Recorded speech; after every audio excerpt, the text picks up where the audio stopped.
Market కావాలనుకున్నప్పుడు వాళ్ళకి అందుబాటులోనే ఉండాలి కదా. బాలీవుడ్లో జెండా పాతాలని ఫిక్స్ అయినప్పుడు అక్కడి దర్శక నిర్మాతలకి కూతవేటు దూరంలోనే ఉండాలి కదా. పైగా హిందీ ఇప్పుడు మనోళ్ళకి సెకండ్ హోమ్ అయిపోయింది. అందుకే సౌత్ స్టార్స్ అంతా ముంబైలో ఓ ఇంటి వాళ్ళవుతున్నారు. అలాంటి స్టార్స్ పైనే ఇవాల్టి ఎక్స్క్లూజివ్ స్టోరీ. కేజీఎఫ్ సినిమాకు ముందు కన్నడలోనే యష్కు గుర్తింపుండేది. కానీ ఒక్క సినిమాతో పాన్ ఇండియన్ స్టార్ అయిపోయారినా. పైగా నెక్స్ట్ రాబోయే టాక్సిక్ రామాయణ సినిమాలతో పూర్తిగా బాలీవుడ్ మార్కెట్ పైనే ఫోకస్ చేస్తున్నారు యష్. అందుకే ముంబైలోనే ఉండిపోవాలని ఫిక్స్ అయిపోయారినా. అనుకున్నదే తర్వాయి అక్కడ ల్యాండ్ కొనేశారు. చాలా మంది బాలీవుడ్ ప్రముఖులు కొన్న అలీబాగ్ ఏరియాలోనే 24 కోట్లు పెట్టి బీచ్ వ్యూలో ఓ ల్యాండ్ కొనుగోలు చేశారు యష్. ఇకపై ముంబైలోనే ఉండాలని ప్లాన్ చేస్తున్నారు యష్. నెక్స్ట్ అక్కడి దర్శకులతోనే స్టోరీస్ సైతం వింటున్నారు. మరోవైపు టాలీవుడ్ నుంచి రామ్ చరణ్ ఇప్పటికే ఖార్ ప్రాంతంలో సముద్రపు ఒడ్డున 30 కోట్లతో లగ్జరీ పెంట్ హౌస్ 2021లోనే తీసుకున్నారు.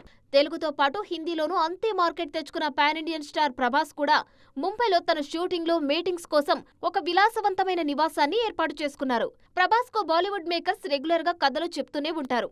అందుకే అక్కడే పర్మనెంట్ ఇంటిని సొంతం చేసుకున్నారు రెబల్ స్టార్. పుష్ప 2తో బాలీవుడ్ రికార్డులన్నీ బద్దలు కొట్టిన బన్నీ జూహూ ఏరియాలో సీవ్యూ ఉన్న 5 BHK అపార్ట్మెంట్కు 16 లక్షల రెంట్ చెల్లిస్తున్నారు.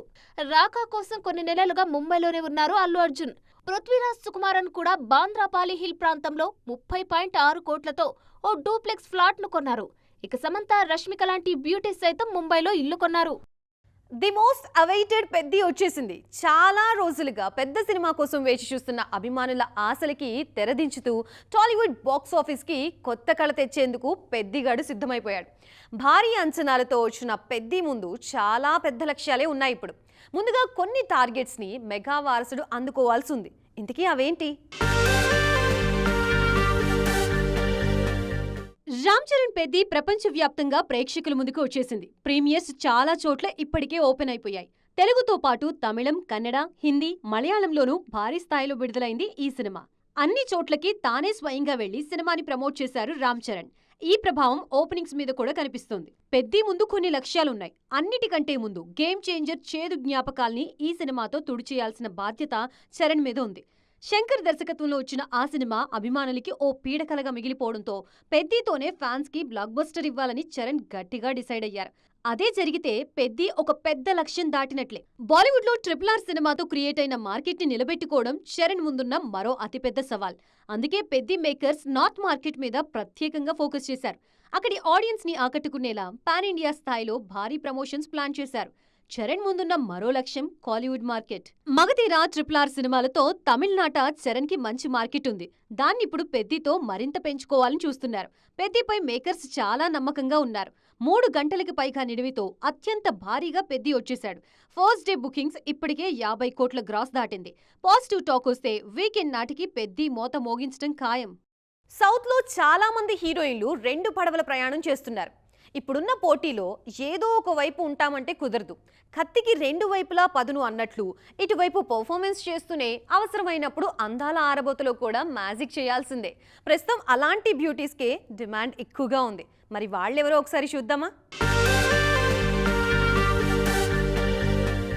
రష్మిక మందాన నటన గురించి కొత్తగా చెప్పనక్కర్లేదు. పుష్ప 2, యానిమల్, చావా సహా చాలా సినిమాల్లో ఆమె పర్ఫార్మెన్స్ పీక్స్ లో ఉంటుంది. తాజాగా కాక్టైల్ 2లో పర్ఫార్మెన్స్ తో పాటు గ్లామర్ ట్రీట్ ఇస్తున్నారు ఈ బ్యూటీ. మరోవైపు భర్త విజయ్ దేవరకొండతో కలిసి నటిస్తున్న రణబాలిలో 18వ శతాబ్దపు గృహిణి పాత్రలో నటిస్తున్నారు రష్మిక. కీర్తి సురేష్ కూడా అంతే.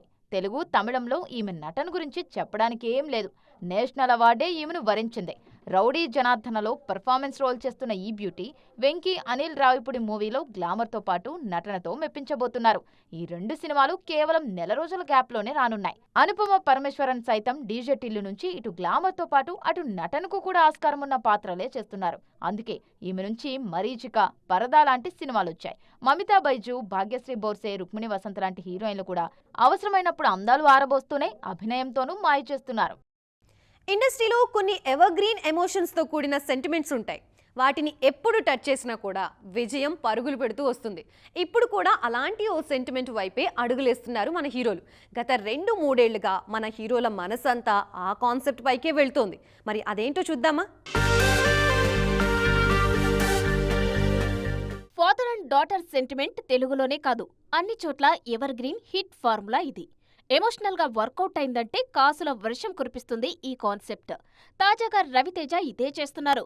శివ నిర్వాణతో ఇరుముడి అంటూ హై రేంజ్ ఎమోషనల్ సినిమాతో వస్తున్నారు. తాజాగా విడుదలైన టీజర్ చూస్తుంటే సినిమాపై ఓ క్లారిటీ వచ్చేస్తుంది. ఇరుముడిలో అయ్యప్ప భక్తుడిగా కనిపిస్తున్నారు మాస్ రాజా. తనను తాను కొత్తగా ఆవిష్కరించుకుంటున్నారు రవితేజ. చిరంజీవి కూడా ఫాదర్ అండ్ డాటర్ సెంటిమెంట్ తోనే వస్తున్నారు. బాబీ తెరకెక్కిస్తున్న మెగా 158లో తండ్రి కూతురు సెంటిమెంటే ప్రధానం. ఇందులో చిరు కూతురుగా అనస్వర రాజన్ నటిస్తున్నారు. తాజాగా ఈ చిత్ర షూట్ పొల్లాచిలో జరుగుతుంది. యాక్షన్ కింగ్ అర్జున్ సైతం ఈ కాన్సెప్ట్ తోనే హిట్ కొట్టారు. మార్షల్ ఆర్ట్స్ నేపథ్యంలో బ్లాస్ట్ సినిమా తమిళంలో అద్దరగొడుతోంది. ఈ చిత్రంలో అర్జున్ కూతురుగా ప్రీతి ముకుందన్ నటించారు. భగవంత్ కేసరి, హాయ్ నానా సైతం ఫాదర్ అండ్ డాటర్ సెంటిమెంట్ తోనే వచ్చి హిట్ అయ్యాయి. మొత్తానికి ఈ ఎమోషనల్ డ్రామాల టైం నడుస్తుంది ఇప్పుడు. రణ్వీర్ సింగ్ ఫెడరేషన్ మధ్య నడుస్తున్న కోల్డ్ వార్ సరికొత్త మలుపు తిరిగింది. రణ్వీర్ లీగల్ నోటీసులతో దిగివచ్చిన ఫెడరేషన్ ఏకంగా సహాయ నిరాకరణ ఉత్తర్వులనే వెనక్కి తీసుకుంది. అసలు డాన్ 3 వివాదం చినికి గాలివాన్లా ఎందుకు మారింది? ఈ లీగల్ ఫైట్ బాలీవుడ్లో ఇంకెన్ని ప్రకంపనలు సృష్టించబోతోంది? రణ్వీర్ మీద బ్యాన్ ఎత్తేసినట్లేనా? ఫర్హాన్ అఖ్తర్ డాన్ 3 నుంచి రణ్వీర్ సింగ్ అకస్మాత్తుగా తప్పుకోవడంతో మొదలైన వివాదం ఓ కొలిక్కొచ్చేలా కనిపిస్తోంది. రణ్వీర్ ని బ్యాన్ చేస్తున్నట్లు ఫెడరేషన్ చెప్పినా ఇతర సంఘాల విజ్ఞప్తితో వెనక్కి తగ్గింది. దీని మీద రణ్వీర్ తరపు లాయర్ సహా ఓ నిర్మాత కూడా లీగల్ ఫైట్ చేస్తున్నారు. దాంతో సామరస్య పరిష్కారం కోసం రణ్వీర్ ని ఫెడరేషన్ చర్చలకు ఆహ్వానించింది. ఫెడరేషన్ వెనక్కి తగ్గడానికి ఒక్కరోజు ముందే రణ్వీర్ సింగ్ తన లీగల్ టీం ద్వారా గట్టి కౌంటర్ ఇవ్వడం ఇండస్ట్రీలో సంచలనంగా మారింది. మరోవైపు ఎవరిని బహిష్కరించే హక్కు ట్రేడ్ బాడీలకి లేదంటూ నిర్మాత టీపీ అగర్వాల్ సైతం కోర్టు మెట్లెక్కడంతో ఈ ఎపిసోడ్ మరింత రసవత్తరంగా మారింది. లీగల్ నోటీసులకి తమ లాయర్లు బదిలిస్తారని ఫెడరేషన్ చెబుతున్నా పై చేయి మాత్రం హీరోదే అనిపిస్తోంది. మరోవైపు స్టార్స్ చివరి నిమిషంలో హ్యాండ్ ఇవ్వడంపై ప్రొడ్యూసర్స్ గిల్డ్ ఆందోళన వ్యక్తం చేస్తూ నిర్మాతలకి బాసటగా నిలిచింది. రణ్వీర్ తో పాటు అక్షయ్ ఖన్నా దృశ్యం 3, పరేష్ రావల్ హెరా పెరీ 3 నుంచి తప్పుకోవడం ఎగ్జాంపుల్ గా చూపిస్తూ నిర్మాతల వైపు నిలుస్తున్నారు. మొత్తానికి రణ్వీర్ పై బ్యాన్ ఎత్తేసిన ఈ వ్యవహారం బాలీవుడ్ ప్రొడక్షన్ లో కొత్త రూల్స్ కి మార్పులకి తెరతీసేలా స్పష్టంగా కనిపిస్తోంది. అసలే మన హీరోలు చాలా బిజీగా ఉంటారు. అడిగిన ప్రతిసారి డేట్స్ దొరకడం అంటే కూడా కష్టమే. అలాగని వాళ్ల కోసమే వేచి చూస్తూ కూర్చుంటే టైం వేస్ట్ అవుతుంది. అందుకే మన దర్శకులు మాస్టర్ ప్లాన్స్ వేస్తున్నారు. సమయం వృధా అవ్వకుండా హీరోలు రాకముందే తమ పని పూర్తి చేస్తున్నారు. మరి అదేలాగో ఈ స్టోరీలో చూసేద్దాం రండి. అల్లు అర్జున్ ఏడాదిగా అట్లీ సినిమాతోనే బిజీగా ఉన్నారు. ముంబైలోనే ఈ చిత్ర షూట్ వేగంగా జరుగుతోంది. బన్నీ ఉన్నా లేకపోయినా అట్లీ మాత్రం నాన్ స్టాప్ గా షూటింగ్ చేస్తూనే ఉన్నారు. దానికోసం డిఫరెంట్ ప్లాన్ ఫాలో అవుతున్నారు ఈయన. హీరో ఉన్నా లేకపోయినా ముందుగానే గ్రాఫిక్స్ సాయంతో యాక్షన్ సీక్వెన్స్ లను షూట్ చేస్తున్నారు అట్లీ. మామూలుగా అయితే హీరోలు లొకేషన్ లో ఉన్నప్పుడే సీన్స్ తీసి ఆ తర్వాత గ్రాఫిక్స్ వర్క్స్ చేస్తారు. కానీ రాకా టీం మాత్రం గ్రీన్ మ్యాట్ లో బ్యాక్గ్రౌండ్ వర్క్ అంతా ముందే పూర్తి చేస్తున్నారు. ఇలా చేయటంతో టైం చాలా సేవ్ అవుతుంది.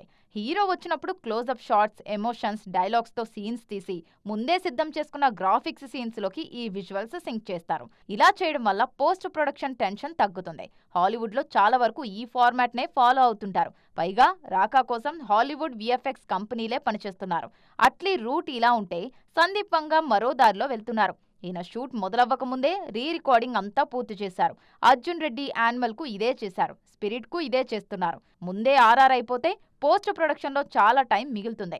వారణాసి కోసం రాజమౌళి కూడా ఫారెన్ లో తనకు కావలసిన మేజర్ లొకేషన్స్ అన్ని షూట్ చేసుకొచ్చి తర్వాత విఎఫ్ఎక్స్ లో ఆ విజువల్స్ జత చేస్తున్నారని తెలుస్తోంది.